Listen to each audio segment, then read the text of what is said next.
HIV అంటేనే సమాజంలో తీవ్రమైన భయం ఉండేది. ఆ మహమ్మారి బారిన పడకుండా ప్రజలు ఎన్నో జాగ్రత్తలు తీసుకునేవారు. ప్రభుత్వాలు కూడా ఎయిడ్స్ కంట్రోల్ సొసైటీల ద్వారా విస్తృతంగా అవగాహన కల్పించేవి. కానీ కరోనా తర్వాత పరిస్థితులు పూర్తిగా మారిపోయాయి. జనం కరోనా రాకుండా మాస్కులు, శానిటైజర్లు వాడుతున్నారు. కానీ ప్రాణాలను నిశ్శబ్దంగా హరించే హెచ్ఐవి పట్ల మాత్రం తీవ్ర నిర్లక్ష్యం వహిస్తున్నారు. దీని ఫలితమే ఇప్పుడు కర్ణాటకలో కనిపిస్తోంది. అక్కడ ఏకంగా 7,000 మంది విద్యార్థులు హెచ్ఐవి బారిన పడటం దేశవ్యాప్తంగా కలకలం రేపుతోంది. ముఖ్యంగా 18 నుంచి 25 ఏళ్ల వయస్సున్న యువతే ఈ మహమ్మారికి బలవుతుండడం తీవ్ర ఆందోళన కలిగిస్తోంది. పరిస్థితి చేయి దాటుతూ ఉండడంతో కర్ణాటక ప్రభుత్వం అప్రమత్తమైంది. కాలేజీలో విధిగా నిర్ధారణ పరీక్షలు చేయాలని ఆదేశించింది. కర్ణాటకలో ఐటీ సంస్థలు, కాలేజీలు, హాస్టళ్లు ఉన్న ప్రాంతాల్లోనే ఈ కేసులు ఎక్కువగా అవుతున్నాయి. మరి సరిహద్దుల్లో ఉన్న మన తెలుగు రాష్ట్రాల పరిస్థితి ఏంటి? హైదరాబాద్, విజయవాడ, విశాఖ లాంటి నగరాల్లోనూ ఇదే తరహా వాతావరణం ఉంది కదా. ఇక్కడ ప్రభుత్వాలు ఎలాంటి చర్యలు తీసుకోవాలి? ప్రైమ్ 9 బర్నింగ్ ఇష్యూలో చూద్దాం.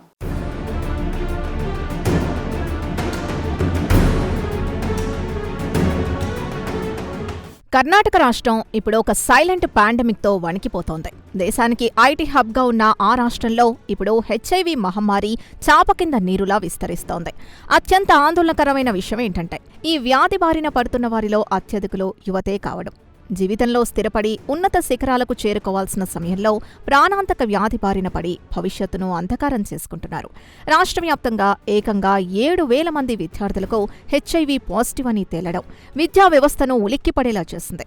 18 నుంచి 25 ఏళ్ల వయసున్న వారే ఈ మహమ్మారికి ప్రధాన టార్గెట్గా మారారు.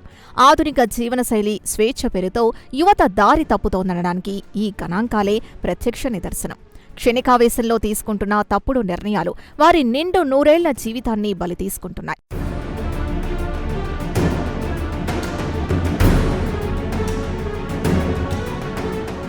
యువతలో హెచ్ఐవి కేసులు అనూహ్యంగా పెరుగుతూ ఉండడంతో కర్ణాటక ప్రభుత్వం తక్షణమే అప్రమత్తమైంది. పరిస్థితి మరింత చెయ్యి దాటకముందే డ్యామేజ్ కంట్రోల్కు దిగింది. రాష్ట్ర వ్యాప్తంగా ఉన్న అన్ని ప్రభుత్వ ఎయిడెడ్ మరియు ప్రైవేట్ డిగ్రీ ప్రొఫెషనల్ కాలేజీల్లో తక్షణమే హెల్త్ క్యాంపులు నిర్వహించాలని విద్యాశాఖకు మరియు ఆరోగ్య శాఖకు కఠిన ఆదేశాలు జారీ చేసింది. ప్రతి విద్యార్థికి విధిగా హెచ్ఐవి నిర్ధారణ పరీక్షలు చేయాలని స్పష్టం చేసింది. కేవలం పరీక్షలు చేయడమే కాకుండా పాజిటివ్ వచ్చిన విద్యార్థులకు మానసిక స్థైర్యాన్ని నింపేందుకు ప్రతి కాలేజీలో అవగాహన కౌన్సిలింగ్ సెంటర్లను ఏర్పాటు చేయాలని ఉత్తర్వులిచ్చింది. వ్యాధి సోకిన విద్యార్థుల్ని వివక్షకు గురి చేయకుండా వారికి అవసరమైన వైద్య సహాయం అందించేలా ప్రత్యేక మార్గదర్శకాల్ని రూపొందించింది.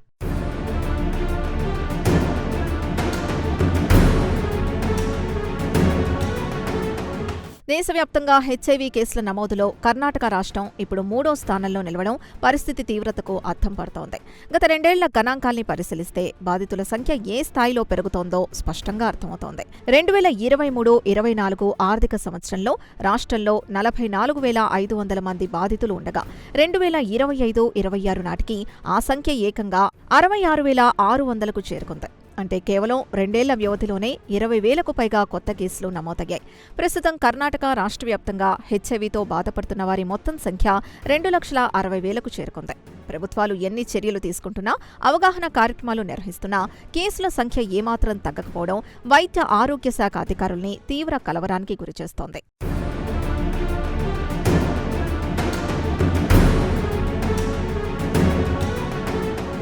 కర్ణాటకలో నమోదైన మొత్తం 2,60,000 కేసుల్లో క్రమం తప్పకుండా యాంటీ రెట్రో వైరల్ థెరపీ అంటే ఏఆర్టీ చికిత్స తీసుకుంటున్న వారు కేవలం 2,05,000 మంది మాత్రమే.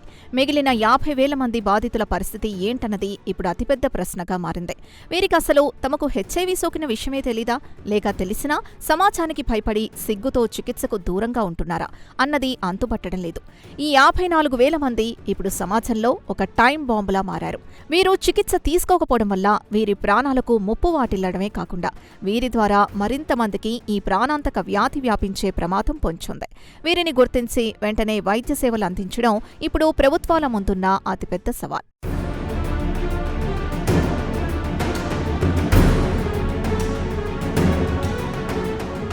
కర్ణాటకలో వెలుగు చూసిన ఈ గణాంకాలు కేవలం ఆ రాష్ట్రానికే పరిమితం అనుకుంటే పొరపాటే. ఇది దేశవ్యాప్తంగా యువతలో వస్తున్న ప్రమాదకరమైన మార్పులకు ఒక సంకేతం మాత్రమే.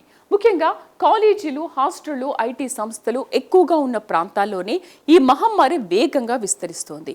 మరి ఇదే వాతావరణం ఉన్న మన తెలుగు రాష్ట్రాల పరిస్థితి ఏంటి? ఇక్కడ కూడా చాప కింద నీరులా హెచ్ఐవి విస్తరిస్తోందా? Let's continue.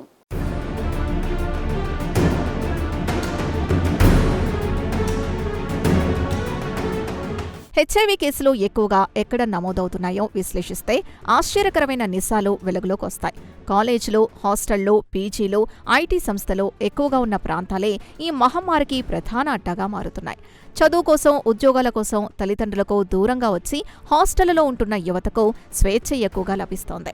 వారిని పర్యవేక్షించేవారు లేకపోవడం, పాశ్చాత్య సంస్కృతికి అలవాటు పడటం, పబ్ కల్చర్ పెరగడం లాంటి పరిణామాలు వారిని తప్పుదోవ పట్టిస్తున్నాయి. తోటి స్నేహితుల ఒత్తిడితోనో లేక క్షణికావేశంలోనో సురక్షితం కాని విధానాలకు అలవాటు పడుతున్నారు. దీనివల్ల చదువుకొని ప్రయోజకులు కావాల్సిన వయసులో ప్రాణాంతక వ్యాధుల్ని కొని తెచ్చుకుంటున్నారు.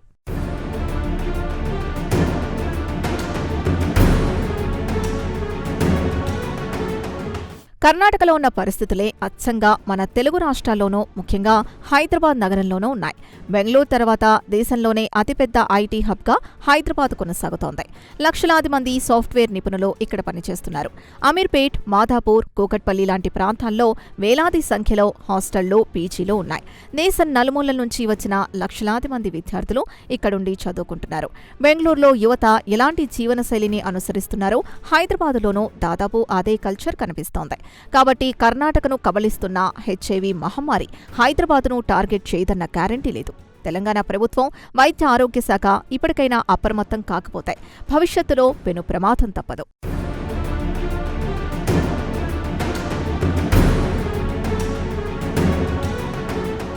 కేవలం హైదరాబాద్ మాత్రమే కాదు, ఆంధ్రప్రదేశ్లోని ప్రధాన నగరాలకు కూడా ఈ ముప్పు పొంచి ఉంది. విశాఖపట్నం వేగంగా ఐటీ హబ్గా, ఎడ్యుకేషన్ హబ్గా అభివృద్ధి చెందుతోంది. ఇక విజయవాడ, గుంటూరు నగరాలు విద్యా సంస్థలకు కేర్ ఆఫ్ అడ్రస్గా ఉన్నాయి. ఇక్కడ కూడా వేలాది సంఖ్యలో హాస్టళ్లు విద్యార్థులతో కిటకిటలాడుతున్నాయి. ఇక్కడి యువతలో కూడా పాశ్చాత్య పోకడలు పెరుగుతున్నాయి. కాబట్టి ఏపీ ప్రభుత్వం కూడా ఈ ముప్పును తేలిగ్గా తీసుకోకూడదు. చాప కింద నీరులా ఈ మహమ్మారి మన విద్యా సంస్థల్లోకి ప్రవేశించకముందే కట్టుదిట్టమైన చర్యలు చేపట్టాలి. యువతను సరైన మార్గంలో నడిపించేందుకు విద్యాసంస్థల యాజమాన్యాలు కూడా బాధ్యత తీసుకోవాల్సిన అవసరం ఎంతైనా ఉంది.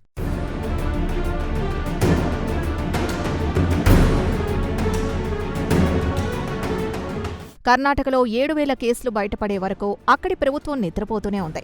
ఆ పరిస్థితి మన తెలుగు రాష్ట్రాలకు రాకూడదు. ముందస్తు జాగ్రత్తలతోనే ఈ మహమ్మారికి చెక్ పెట్టగలం. తెలంగాణ, ఏపీ ప్రభుత్వాలు తక్షణమే మేల్కొని కర్ణాటక తరహా చర్యల్ని ఇక్కడ కూడా అమలు చేయాలి. రాష్ట్రంలోని అన్ని ప్రభుత్వ, ప్రైవేట్, డిగ్రీ, ఇంజనీరింగ్, మెడికల్ కాలేజీల్లో తక్షణమే హెల్త్ క్యాంపులు నిర్వహించాలి. విద్యార్థులకు ఉచితంగా, గోప్యంగా హెచ్ఐవి నిర్ధారణ పరీక్షలు చేసే సదుపాయం కల్పించాలి. ఐటీ కారిడార్లలోని కంపెనీలు కూడా తమ ఉద్యోగులకు రెగ్యులర్గా హెల్త్ చెకప్లు చేయించాలి. సమస్యను దాచిపెడితే అది మరింత పెద్దదవుతుంది తప్ప పరిష్కారం కాదు అన్న వాస్తవాన్ని ప్రభుత్వాలు గ్రహించాలి.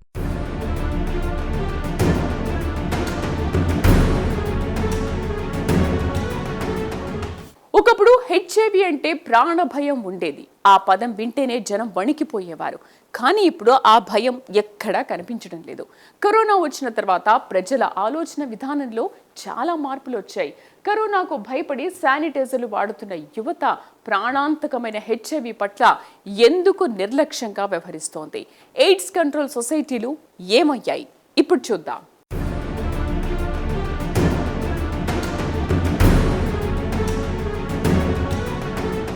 హెచ్ఐవి వ్యాప్తికి ప్రధాన కారణం సమాజంలో ఉన్న అపోహలు, భయాలే. ఈ వ్యాధి సోకితే సమాజం ఏమనుకుంటుందో, స్నేహితులు, కుటుంబ సభ్యులు ఎలా చూస్తారో అన్న భయంతో చాలామంది యువత నిర్ధారణ పరీక్షలు చేయించుకోవడానికి ముందుకు రావడం లేదు. సిగ్గు, బిడియం కారణంగా ప్రాణాల మీదకు తెచ్చుకుంటున్నారు. ప్రాణాల కంటే పరువు ముఖ్యం కాదన్న వాస్తవాన్ని యువత గుర్తించాలి. హెచ్ఐవి అనేది ఒకప్పుడు ప్రాణాంతకం, కానీ ఇప్పుడు ఆధునిక వైద్య విధానాలతో ఏఆర్టీ చికిత్స ద్వారా సాధారణ జీవితం గడపవచ్చు. అయితే వ్యాధిని ఎంత ముందుగా గుర్తిస్తే అంత మెరుగైన వైద్యం అందుతుంది. కాబట్టి ఏమాత్రం అనుమానం ఉన్నా, ఏమాత్రం సిగ్గుపడకుండా వెంటనే ఆసుపత్రికి వెళ్లి నిర్ధారణ పరీక్షలు చేయించుకోవడం అత్యంత ఉత్తమం.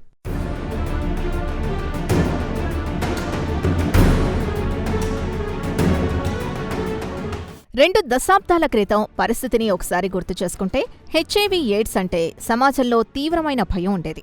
ఆ భయం కారణంగానే ప్రజలు చాలా అప్రమత్తంగా ఉండేవారు. సురక్షిత విధానాల్ని పాటించేవారు. దీనివల్ల క్రమంగా కేసుల సంఖ్య తగ్గుముఖం పట్టింది. కానీ ఇప్పుడు ఆ భయం పోయింది. ఆధునిక వైద్యం అందుబాటులోకి రావడంతో హెచ్ఐవి వచ్చినా ప్రాణాలకు ముప్పు లేదన్న ధీమా యువతలో పెరిగిపోయింది. ఈ అతి విశ్వాసమే ఇప్పుడు కొంప ముంచుతోంది. భయం పోవడం వల్లే నిర్లక్ష్యం పెరిగి మళ్లీ పాత రోజులు పునరావృతం అవుతున్నాయి. కేసుల సంఖ్య మళ్లీ అనూహ్యంగా పెరుగుతోంది.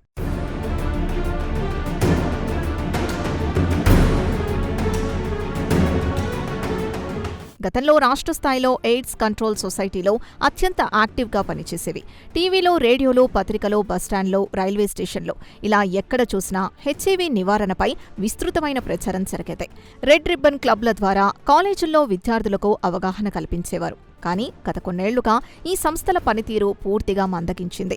నిధుల కొరతో లేక ప్రభుత్వాల నిర్లక్ష్యమో కానీ ఎయిడ్స్ కంట్రోల్ సొసైటీల జాడ ఎక్కడా కనిపించడం లేదు. అవగాహన కార్యక్రమాలు పూర్తిగా నిలిచిపోయాయి. ప్రచారం లేకపోవడం వల్లే నేటి తరానికి ఈ మహమ్మారి తీవ్రత గురించి సరైన అవగాహన లేకుండా పోయింది.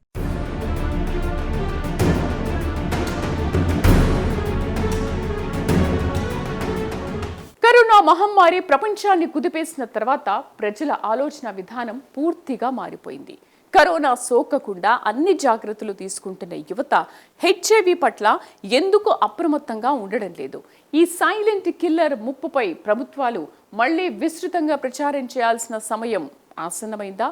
ముగింపులో చూద్దాం.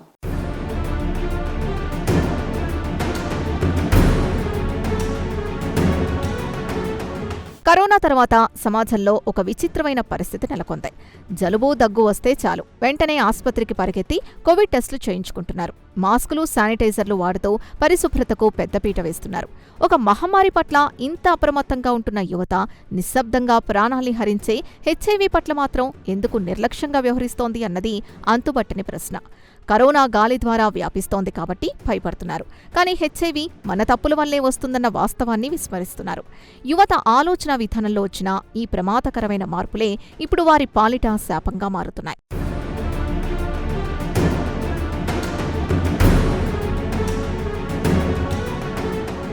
నేటి జెన్సీ యువతకు టెక్నాలజీపై ఉన్న పట్టు తమ ఆరోగ్యంపై లేదు. సోషల్ మీడియా, డేటింగ్ యాప్ల ప్రభావంతో చాలామంది యువత దారి తప్పుతున్నారు. సురక్షిత విధానాలపై వారికి కనీస అవగాహన ఉండటం లేదు. ఒకవేళ ఉన్నా క్షణికావేశంలో వాటిని గాలికొదిలేస్తున్నారు. దీనికి తోడు డ్రగ్స్, ఆల్కహాల్ లాంటి వ్యసనాలకు బానిసలవుతూ విచక్షణ కోల్పోతున్నారు. ఈ నిర్లక్ష్యమే హెచ్ఐవి మహమ్మారికి రెడ్ కార్పెట్ పరుస్తోంది. యువత తమ లైఫ్ స్టైల్ని మార్చుకోకపోతే భవిష్యత్తులో ఈ కేసుల సంఖ్య మరింత పెరిగే ప్రమాదం ఉందని వైద్య నిపుణులు తీవ్ర ఆందోళన వ్యక్తం చేస్తున్నారు.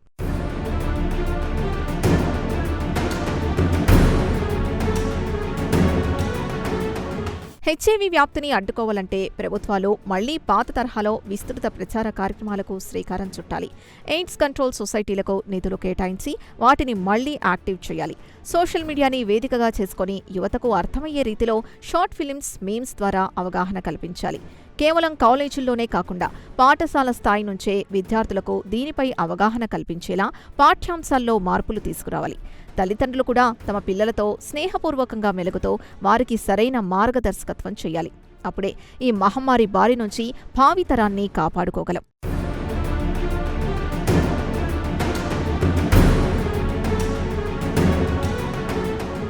యువతే దేశ భవిష్యత్తు. ఆ యువత ఇలా ప్రాణాంతక వ్యాధుల బారిన పడితే దేశ ప్రగతి కుంటుపడుతుంది. కాబట్టి యువతను కాపాడుకునే బాధ్యత కేవలం ప్రభుత్వాలదే కాదు, సమాజంలోని ప్రతి ఒక్కరిది. విద్యాసంస్థలు, తల్లిదండ్రులు, స్వచ్ఛంద సంస్థలు, మీడియా ఇలా అందరూ సమిష్టిగా కృషి చేస్తేనే ఈ మహమ్మారికి చెక్ పెట్టగలం. యువత కూడా ఆరోగ్యమే మహాభాగ్యం అన్న సూత్రాన్ని ఎల్లప్పుడూ గుర్తుంచుకోవాలి. క్షణిక సుఖాల కోసం నిండు జీవితాన్ని బలి చేసుకోకూడదు. సరైన నిర్ణయాలు తీసుకుంటూ ఆరోగ్యకరమైన జీవనశైలిని అలవాటు చేసుకోవాలి. అప్పుడే వారు తమ కలల్ని సాకారం చేసుకుని దేశాభివృద్ధిలో భాగస్వాములు కాగలరు.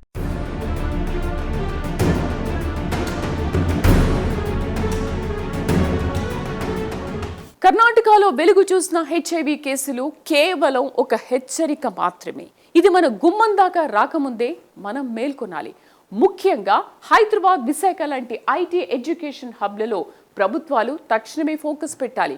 కాలేజీల్లో హెల్త్ క్యాంపులు నిర్వహించి యువతలో ఉన్న అపోహలను తొలగించాలి. యువత కూడా తమ భవిష్యత్తును దృష్టిలో ఉంచుకుని బాధ్యతాయుతంగా ప్రవర్తించాలి.